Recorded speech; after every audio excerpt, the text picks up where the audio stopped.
Hello बेटा आज हम लोग केमिस्ट्री सेकेंड पार्ट का एक थ्योरेटिकल चैप्टर स्टडी करते हैं। पॉलीमर्स थ्योरेटिकल है जिसमें कि न्यूमेरिकल नहीं, ऑर्गेनिक से रिलेटेड है। ये पॉलीमर्स के बारे में बेटा बता दे, इस पे बेस्ड क्वेश्चन कैसे आपसे पूछे जाएंगे। पॉलीमर्स में सबसे पहला क्वेश्चन आपका आएगा, पॉलीमर गिवन होगा जिसके मोनोमेरिक यूनिट यानी मोनोमर्स को आइडेंटिफाई करने को कहा जाएगा, और फिर मोनोमर्स का फार्मूला और उनके IUPAC नेम लिखने को कहा जाएगा। या पॉलीमर का फार्मूला गिवन होगा, उसे आइडेंटिफाई कहा जाएगा। या पर्टिकुलर पॉलीमर का यूज आपसे पूछा जा सकता है, उसके यूजेज क्या है स्पेसिफिक।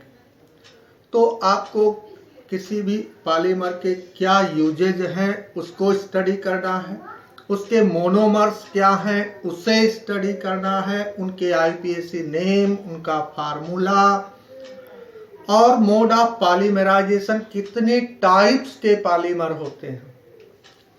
तो सबसे पहले हम लोग स्टार्ट करते हैं, what are polymers and polymerisation.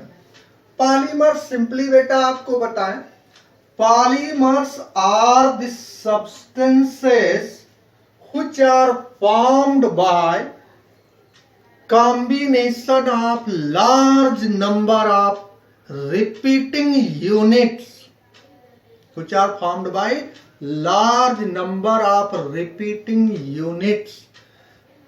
हम कह सकते हैं polymers are macromolecules having very high molar masses. कितना molar mass? About 10 to the power 3 to 10 to the power 7 U की रेंज में पॉलीमर का मोलर मास जो है मोलर मास होता है। जैसे हम सपोज करें कि ये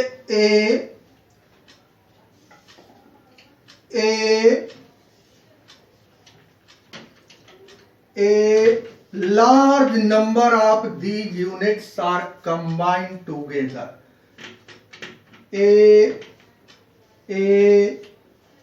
ऐसे large number of n units इसके कंबाइन कर जाएं तो जो मैक्रोमॉलिक्यूल्स फॉर्म हो जिसका मोलर मास वेरी हाई हो, उस मैक्रोमॉलिक्यूल को ही हम कहते हैं पॉलीमर। क्या बोलेंगे उसे हम? पॉलीमर। अब इसको सिंपली हम रिप्रेजेंट कर देते हैं ए ये रिपीटिंग यूनिट है, कितने टाइम्स अटैच है? n times. तो इसको रिप्रेजेंट हम इस तरीके से करते हैं। अब जो भी simple molecules repeating unit combine करके पॉलीमर को फॉर्म करती हैं, उन सिंपल मॉलिक्यूल्स को हम बोलते हैं मोनोमेरिक यूनिट्स, या हम उन्हें कहते हैं मोनोमर्स। तो आप डिफाइन करेंगे पॉलीमर को, polymer are the substances of high molar masses which are formed by joining of a large number of repeating units, which are formed by joining of large number of repeating units। अब मैंने आपको बताया polymers are macromolecules. यहां एक ध्यान देने की बात है बेटा, all polymers are macromolecules but all macromolecules are not polymer। कुछ ऐसे मैक्रोमॉलिक्यूल्स हैं जिसमें number of repeating unit join नहीं होती। जैसे आप ले लीजिए क्लोरोफिल, तो मैक्रोमॉलिक्यूल्स तो है, हाई मोलर मास का सब्सटेंस है, बट वो पॉलीमर नहीं है। तो जितने भी पॉलीमर हैं वो सब मैक्रोमॉलिक्यूल्स हैं, बट जितने मैक्रोमॉलिक्यूल्स हैं वो सब पॉलीमर नहीं है। अब आती है, बात करते हैं हम polymerization. So polymerization is the process in which number of monomeric units are combined together and form polymer। ये तो पॉलीमर और पॉलीमराइजेशन की डेफिनेशन हुई। आपने कहा कि जिस भी प्रोसेस में, यानी process by which a monomeric units, repeating units, simple molecules are joined together and form polymer called polymerization. यहाँ ध्यान देने की बात है, all monomeric units are joined together by a covalent bond. किससे अटैच होते हैं मोनोमर्स? Covalent bond. फिर से समझ लीजिए, पॉलीमर एक लार्ज हाई मोलर मास का सब्सटेंस है जिसमें number of simple small repeating unit covalent bond से कंबाइन करके फॉर्म करती हैं। अब आता है, जैसे एक हम जनरल एग्जांपल आपको बताएं पॉलीमराइजेशन का, तो ये CH2 डबल बॉन्ड CH2, इसे आप कहते हैं इथीन, इसके N मॉलिक्यूल कंबाइन करें, ये पॉलीमराइज कर जाए। N मॉलिक्यूल कैसे? जैसे मैंने लिखा ये CH2 डबल बॉन्ड CH2, ये फर्स्ट मॉलिक्यूल इसका लिखा, और फिर मैंने लिखा CH2 double bond CH2 second molecule. अब इसका ये जो पाई बॉन्ड है ये ब्रेक हुआ, इसका पाई बॉन्ड ये ब्रेक हुआ, ये दोनों कार्बन अटैच कर गए, और यहां से एक नेक्स्ट मॉलिक्यूल फिर अटैच हुआ, यहां से एक नेक्स्ट मॉलिक्यूल फिर अटैच हुआ। ऐसे नंबर ऑफ मॉलिक्यूल्स अटैच होके पॉलीमर फॉर्म किए।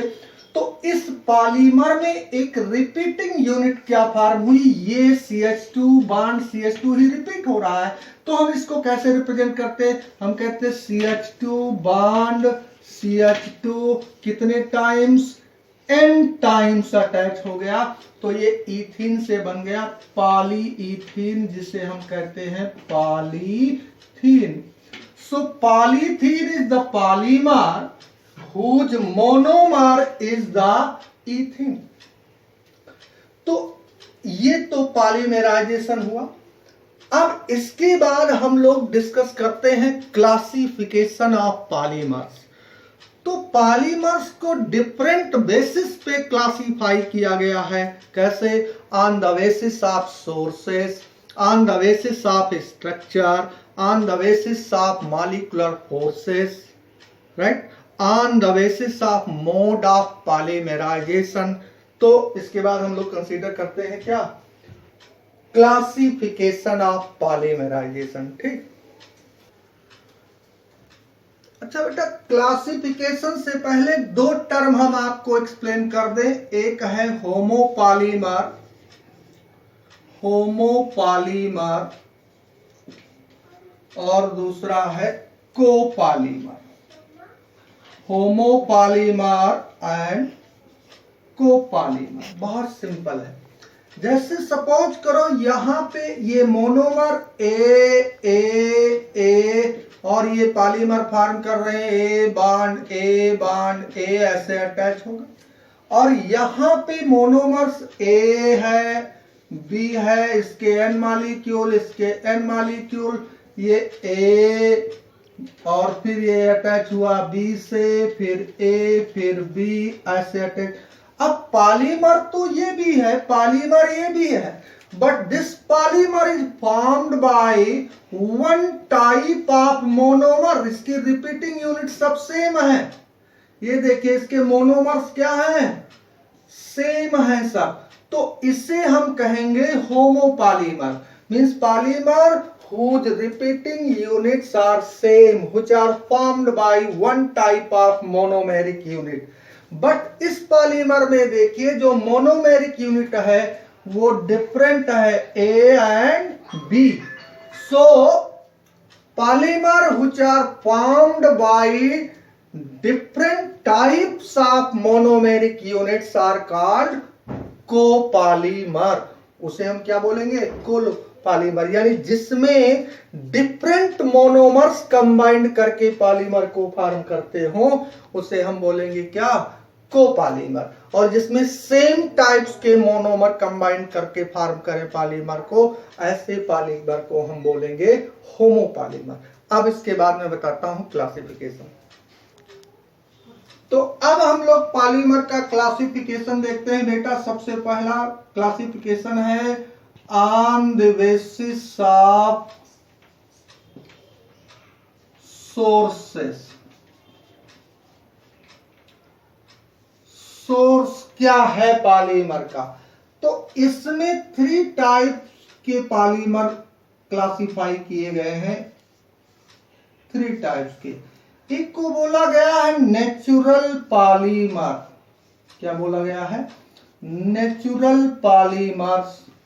दूसरे को बोला गया synthetic polymer, synthetic polymers.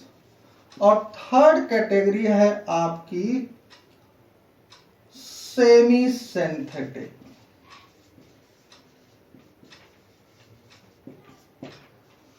Semi synthetic polymers. अब आती है बात नेचुरल पॉलीमर। नेचुरल पॉलीमर का मतलब which are obtained from nature, obtained from plants and animals। इसमें आपको स्पेशली एग्जाम्पल याद रखना है। जैसे हम कहें स्टार्च, हम कहें सेलुलोज, हम कहें nucleic acid. So these are natural polymers. Synthetic polymer को हम बोलते हैं मैन मेड पॉलीमर, जो आर्टिफिशियली सिंथेसाइज्ड किए गए हैं पॉलीमर, वो सब सिंथेटिक पॉलीमर है। जैसे हम कहें पॉलीथीन सिंथेटिक है, हम कहें पीवीसी सिंथेटिक है, हम कहें टेफ्लॉन सिंथेटिक है। नंबर ऑफ पॉलीमर्स हैं जो सिंथेटिक हैं। सेमी सिंथेटिक मतलब polymers which are derived from natural polymer, जो नेचुरल पॉलीमर में मॉडिफिकेशन करके फॉर्म किए गए हैं, उन्हें हम बोलते हैं semi synthetic polymer. Such as हम कहें cellulose, cellulose nitrate, cellulose acetate, ये सब क्या है? हमारे सेमी सिंथेटिक पॉलीमर है, जो नेचुरल पॉलीमर से डेराइव किए गए हैं। सिंथेटिक मतलब मैन मेड पॉलीमर, जो आर्टिफिशियल मेथड से बनाए गए हैं। नेचुरल मींस जो नेचर में अकर करते हैं, नेचर में यानी एनिमल और प्लांट से डायरेक्टली ऑब्टेन किए जाते हैं। अब इसके बाद सेकंड क्लासिफिकेशन आता है आपका। ये तो फर्स्ट हुआ on the basis of structure. Structure के बेस पे पॉलीमर को कैसे क्लासिफाई किया गया? इसमें कहा गया लीनियर पॉलीमर, लीनियर पॉलीमर। दूसरा कहा गया branched polymer, branched polymer. And third one is cross linked, cross linked polymer, जिसे नेटवर्क पॉलीमर भी बोला जाता है। तो polymers in which monomeric units are joined together and form linear chain, long chain form कर दें, उसे हम बोलते हैं लीनियर पॉलीमर। ब्रांच्ड मतलब जो लॉन्ग चेन हो पॉलीमर की, उसमें सम ब्रांचेज अकर करती हो, उसमें सम ब्रांचेज अकर करती हो, उसे हम बोलेंगे ब्रांच्ड पॉलीमर।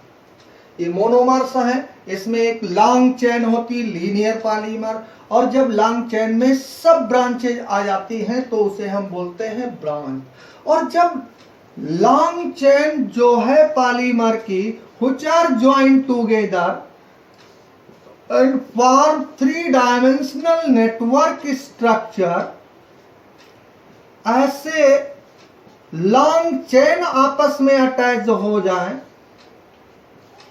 तो उसे हम बोलते हैं क्रॉस लिंक्ड पॉलीमर। क्या बोलते हैं उसे? हम क्रॉस लिंक्ड पॉलीमर बोलते हैं। तो लीनियर चेन में बहुत सारे एग्जाम्पल आएंगे, जैसे हम कहें लीनियर में एग्जाम्पल आएगा LDP, लो डेंसिटी पॉलीथीन, जैसे हम कहें PVC, ये सब आएंगे। अब अगर हम कहें कि क्रॉस ब्रांच्ड क्या है, सॉरी लीनियर में HDP आएगा, और यहां होगा ब्रांच्ड में होगा LDP। LDP branch chain polymer हो जाएगा। LDP है आपका ग्लाइकोजन है, और क्रॉस लिंक्ड में आता है बैकेलाइट। बैकेलाइट, इसके अलावा आता है formaldehyde, melamine, melamine resin, melamine formaldehyde resin. तो फिर से समझ ले, if monomeric units are joined together and form long chain, then it is called linear polymer, such as high density polythene, polyvinyl chloride. If polymeric long chain of polymer have some branches, then it is called branched polymer. And when long chain of polymers are joined together and form three-dimensional network structure, then it is called cross-linked polymer or network substance. Example में है Bakelite and melamine formaldehyde resin. तो ये second classification हुआ polymer का। अब इसके बाद हम लोग देखते हैं थर्ड क्लासिफिकेशन। थर्ड क्लासिफिकेशन हम लोग देखते हैं बेटा on the basis of molecular force. जो पॉलीमर है उसमें इंटरमॉलिक्यूलर फोर्स कैसा है, इस बेसिस पे पॉलीमर को कहा गया है इलास्टोमर्स,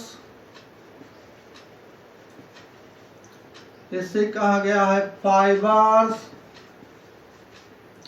इसे कहा गया थर्मोप्लास्टिक,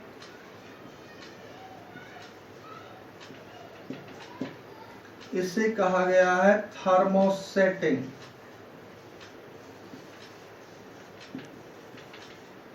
प्लास्टिक और पॉलीमर। सो मॉलिक्यूलर फोर्स के बेसिस पे पॉलीमर को 4 टाइप्स में क्लासिफाई किया गया। यहां आपको क्या याद रखना मैं बताता हूं आपको।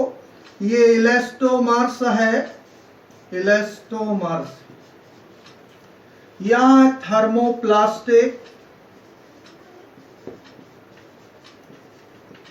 और यहां है फाइबर्स। इलास्टोमर्स में जो है सबसे वीक इंटरमॉलिक्यूलर फोर्स होता है, और फाइबर्स में सबसे स्ट्रॉन्ग इंटरमॉलिक्यूलर फोर्स होता है। So fibres have strongest intermolecular force while elastomers have weakest intermolecular force। जबकि हम थर्मोप्लास्टिक की बात करें तो thermoplastic have intermediate intermolecular force, means intermolecular force of thermoplastic is greater than elastomers but less than fibres. Elastomers में elastic properties होती, weak force होने के कारण वो स्ट्रेचेबल होते हैं, हम स्ट्रेच कर दें तो रिट्रैक्ट कर जाते हैं, फिर जो है वो वीक फोर्स होता है इसमें इलास्टोमर्स में, इसीलिए ये स्ट्रेचेबल है, इसमें इलास्टिक प्रॉपर्टी होती है लाइक रबर। तो जितने रबर्स हैं इसमें हम कहें वो सब इलास्टोमर्स में आते। जैसे हम कहें नेचुरल रबर, तो नेचुरल रबर क्या है, इलास्टोमर्स है। हम कहें नियोप्रेन, इसमें हम कहें ब्यूनायन, ब्यूनाएन, ब्यूनाएस, नियोप्रेन, नेचुरल रबर, ये सब इलास्टोमर्स के एग्जाम्पल हुए। अब थर्मोप्लास्टिक की कैरेक्टरिस्टिक्स ये है कि अगर हीट करे तो ये सॉफ्ट हो जाता है और कूलिंग करने पे फिर हार्ड हो जाता है। So polymer which on heating becomes soft while on cooling becomes hard called thermoplastic and they have intermediate intermolecular force। Example में हम कहें तो हम कहेंगे पॉलीथीन, हम कहेंगे पीवीसी, ये सब इसमें आएंगे, किसमें? थर्मोप्लास्टिक में आएंगे। और फाइबर्स में स्ट्रांगेस्ट इंटरमॉलिक्यूलर फोर्स है, इन तीनों में सबसे स्ट्रांग इंटरमॉलिक्यूलर फोर्स है। और वो कौन सा इंटरमॉलिक्यूलर फोर्स होता है ये भी हम बता दें। इंटरमॉलिक्यूलर फोर्स या तो होता है हाइड्रोजन बॉन्ड या होता है डाइपोल इंटरेक्शन। डाइपोल इंटरेक्शन इसमें फोर्स होता है। अब हाइड्रोजन बॉन्डिंग तब होती है जब वो फाइबर्स जो है वो हो पॉलीएमाइड। आगे चल के हम लोग पढ़ेंगे कि जो पॉलीमर है वो पॉलीस्टर है या पॉलीएमाइड है। जो कंडेंसेशन पॉलीमर फॉर्म होता है उससे पता चलता है कि वो पॉलीएमाइड है या पॉलीस्टर। तो हमने कहा पॉलीएमाइड है तो हाइड्रोजन बॉन्डिंग होगी, पॉलीस्टर्स है तो डाइपोल होगा। और ये फोर्स फाइबर्स में होते हैं। और फाइबर्स के एग्जाम्पल हम क्या ले सकते हैं? हम ले सकते हैं नायलॉन 6, हम ले सकते हैं टेरिलीन, क्या? टेरिलीन, हम कह सकते हैं सिल्क। ये सब फाइबर्स के एग्जाम्पल हुए। और यहां बता दें, यहां पे पॉलीस्टाइरीन भी आप कहेंगे, पॉलीस्टाइरीन। अब क्वेश्चन कैसे पूछा जाएगा? एक एग्जाम्पल इसमें से लेगा, एक एग्जाम्पल इसमें से लेगा, एक एग्जाम्पल इसमें से लिया।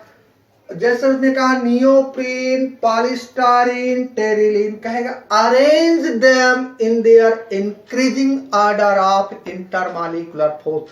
तो पहले हमें आइडेंटिफाई करना पड़ेगा कि जो टेरिलीन है वो फाइबर है, स्ट्रांगेस्ट हुआ। जो नियोप्रीन है वो इलास्टोमर्स है, उसमें वीकेस्ट फोर्स हुआ। और जो पॉलीस्टाइरीन है वो थर्मोप्लास्टिक है तो इंटरमीडिएट हुआ। तो हम उसको अरेंज कर सकते हैं in their increasing order of intermolecular force, right. ये आपका थर्ड क्लासिफिकेशन हुआ, ठीक है।